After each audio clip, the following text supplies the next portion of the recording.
Құрма көпшіліктің сүйікті қысқы жемісі. Біреулер оның жұмсақ әрі шырынды түрін, ал басқалары қатты сұрыптарын ұнатады. Бұл жеміс дәруменді микроэлементтерге бай және көптеген пайдалы қасиеттерге ие. Оның құрамында глюкоза мен фруктоза мол болғандықтан 2-3 құрманың өзінен-ақ тойып қаласыз. Құрманың пайдалы қасиеттеріне жеке тоқтала кетейік. Құрма терінің жалпы жағдайын жақсартады. Құрма теріні сергітеді және балғын етеді екен. Ол қартаюдың бастапқы белгілерімен де күреседі. Бетке арналған маскалардың көбісіне бұл жемістің сығындысы қолданылады екен. Үйден өзіңіз жасауға болатын маскалардың рецептілері де өте көп. Сонымен қатар, құрма қан тамырлары жұмысын қалыпқа келтіреді. Қала тұрғындарына аса қауіпті емес, бірақ жағымсыз вегето тамырлары дистония деген ауру таныс. Қысым, бас сақинасы, артериялық қысым өзгерістері мегаполисте өмір сүрудің салдарлары. Олардың алдын алуға құрма көмектеседі. С және Р дәрумендеріне бай құрма қан тамырларға жағымды әсер етеді екен. Сонымен қатар, дәрігерлер тамырлардың сүйеленіп кеңеюімен және тіс қанауымен қиналатын адамдарға құрма жеуге кеңес береді. Күйзеліс пен анемия кезінде де көмектеседі екен. Құрма темірге өте бай. Сондықтан оның шырының анемия кезінде тамақ ішер алдында 50-100 мг-нан күніне 2 рет ішу ұсынылады.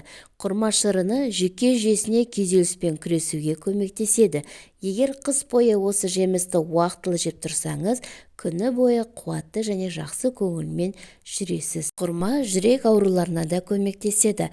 Құрмада ең көп калий мөлшері бар, сондықтан ол жүрек қан тамырлар ауруымен қиналатын адамдарға өте пайдалы.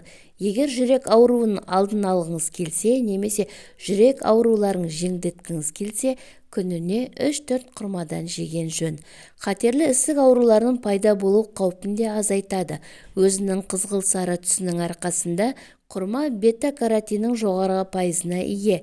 Бета-каротин жасушалар құрылымын бұзатын бос радикалдармен күресетін мықты антиоксидант. Дәрігерлер қатерлі ісік ауруларын алдын алу үшін құрамында бета-каротині бар жемістер мен көкөністер жеуді ұсынады. Оларға қызғылт сары түсті жемістер мен көкөністер, мысалы апельсин, сәбіз, шырғанақ, яғни облепиха, құрма және тағы да басқа жемістер жатады. Құрма жемісінде А, В, С секілді дәрумендер және өзге де пайдалы заттар көп. Олар әсіресе күз мезгілінде аса пайдалы. Иммунитетті көтеріп, ағзаны зиянды инфекциядан қорғап, жүйке жүйесін ретке келтіреді екен. Құрманың бізге берер пайдасы. Құрма адамның асқа деген тәбетін жақсартып, жұмысқа деген қабілетін жақсартады. Фруктоза мен глюкозаға бай бұл жеміс жүйкені тыныштандырып, ұйқыны қалыпқа келтіреді. Құрма құрамындағы магний бүйрекке тас жиналудың алдын алады. Сондай-ақ ағзадағы тұзды шығаруға көмектеседі. Құрма йодқа да бай. Қалқанша безінің қабынуымен ауырғанда осы жемісті жеу ұсынылады. Қаныңыз аз болса, бұл жемістің өзіне немесе жапырағынан шай жасап ішуіңізге болады. Құрма құрамындағы моносахаридтер жүрек бұлшықеттеріне пайдалы. Құрма құрамындағы А және С дәрумені иммунитетті көтеріп, суықтаудың алдын алады екен. Құрма Азия елдерінде көп тараған. Көптеген халықтар бұл жемісті қасиет тұтып, жұмақтың жемісі деп қадірлейді. Оның себебі де бар. Өйткені құрманың құрамында адам ағзасына қажетті пайдалы элементтер өте көп. Құрманың құрамында калий мен магний жүрек ауруы мен қатерлі ісіктен сақтануға көмектеседі. Құрмада қызғылт сары пигмент бета-каротин көп кездеседі. Ол аллергияның қозуына әкеп соғады. 3 жастан асқан балаларға құрма жеуге болмайды. Дегенмен оны көп тұтынбау қажет. Өйткені шамадан тыс жеу терінің сары түске боялып, каротинді сары ауруға себеп болады екен.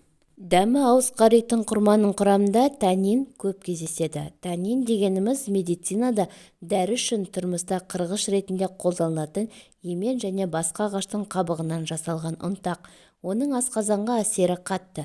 Оның әсерінен ересектердің іші қатса, әлі асқазанға әлсіз балалардың ас қорытуы бәсеңдейді екен. Сондай-ақ құрманың құрамында қанттың көп болатынын ескеру қажет. Құрмада 100 калория бар. Сусамырымен ауыратындар құрмадан түбегейлі бас тартуы керек. Толық піспеген құрма асқазанда безердің не қатты тастардың жиналуына әсер етеді. Құрманы жер алдында оның қабығына назар салыңыз. Қара дақтары бар, қабығына зақым келген құрмадан аулақ болған жөн. Өйткені оның сыртында зиянды микробтар болуы мүмкін. Ол іштің өтуіне, жүректің айнуына және ағзаның әлсіреуіне сеп болады екен. Құрманы шамадан тыс тұтынбай, белгілі бір мөлшерде жесеңіз ғана құрманың пайдасын сезінесіз.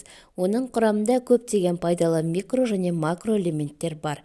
Магний тамырларды босаңсызда, калий ағзадағы артық заттардың шығып, қан қысымын төмендеуіне әсер етеді. Пектиндер болса токсинді заттарды жояды. Оған қоса құрма йодтың таптырмас көзі. Дәрігерлер күніне 2 құрмадан көп жемеуге кеңес береді. Арабтар құрма жеңізде тісіңізді қорғаңыз деп айтып жатады. Бұлай дейтіндері тегін емес. Оның құрамдағы кальций мен темір тіс күтімі үшін аса қажет микроэлементтер екендігіне таласымыз жоқ. Ұмытшақ болсаңыз, құрмамен жолдас болыңыз. Құрамда каротиннің көптігі теріге де пайдалы. Бетке безеу шыққанда, бетте ұсақ тесіктер пайда болғанда, олармен бірден-бір күресуші құрма жемісі болып табылады. Бұл жемістен бетке маска жасағанда, денеге арналған гель қолданғанда пайдалы. Ол денені ылғалдандырады және жасартады. Әдетте құрма кепкен жаңа піскен түрінде сатылады. Оны сатып аларда қатты кіржиіп кетпеген болуына назар аударыңыз. Құрманы тоңазғышта 1 жыл бойы, ал мұздатқышта 5 жыл уақытқа дейін сақтауға мүмкіндік бар. Жемістер мұздатылған болса, бұл олардың құрамдағы витаминдерге, макро және микроэлементтерге әсер етпейді. Төмен температура әсерінен кейін бұл жемістің пайдасы толығымен сақталады. 3 жасқа толмаған балалар үшін жаңа піскен және мұздатылған құрма оның барлық артықшылықтарына қарамастан қатаң тыйым салынады. Оның құрамындағы тұтқыр заттар ішектегі қорытылмаған тағамның қалдықтарын тығыз жабысқақ түйіршікке айналдырып, кедергі тудыруы мүмкін. Құрма мұндыру міндетті. Денсаулығыңызға қауіп алмаңыз. Құрманың денсаулыққа пайдасы мен зияны да бар екен. Мұздатылған құрма өзінің пайдасын сақтайды, бірақ оның көрсетілуін жоғалтады. Әсіресе оның жарамдылық мерзімі аяқталады.